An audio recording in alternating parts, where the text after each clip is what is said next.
আজ আমি নিয়ে আসলাম মজাদার স্বাদের ভুনা খিচুড়ি রেসিপি। প্রথমে আমি ডালগুলো ভেজে নেব, তারপরে ধুয়ে আমি বসিয়ে দিলাম চুলোতে। পরিমাণ মতন আমি মেপে জল দিয়েছি, আগেই আমি জলটা গরম করে রেখেছি। এবার তেলটা গরম হলে আমি দিয়ে দিব কয়েক টুকরো দারচিনি এবং এলাচ, তারপরে তেজপাতা দিয়ে আমি 1 চামচ আদা বাটা দিয়ে দিলাম। আদা বাটাটা আমি ভালো করে একটু ভেজে নেব যাতে কাঁচা গন্ধটা না করে। তারপরে দিয়ে দেবো আমি ধুয়ে রাখা চালগুলো, দিয়ে দেবো কয়েকটা কাঁচামরিচ, 1 চামচ লবণ, 1 চামচ চিনি, অল্প একটু হলুদ। ভালো করে আমি চালগুলো ভেজে নেব। চালগুলো আমার ভাজা হয়ে গেছে।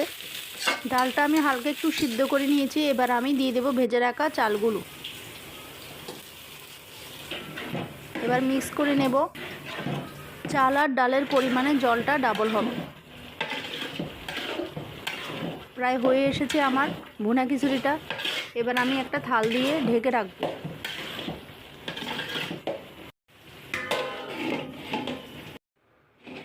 ফিরে আসছি 5 মিনিট পর।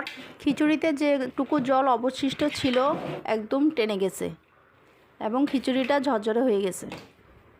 এবার আমি নামিয়ে ফেলবো। রেসিপিটি আপনাদের ভালো লাগলে ট্রাই করে কমেন্টে জানাবেন কেমন হয়েছে এবং লাইক, কমেন্ট, সাবস্ক্রাইব করে আমার পেজের পাশে থাকবেন। ধন্যবাদ।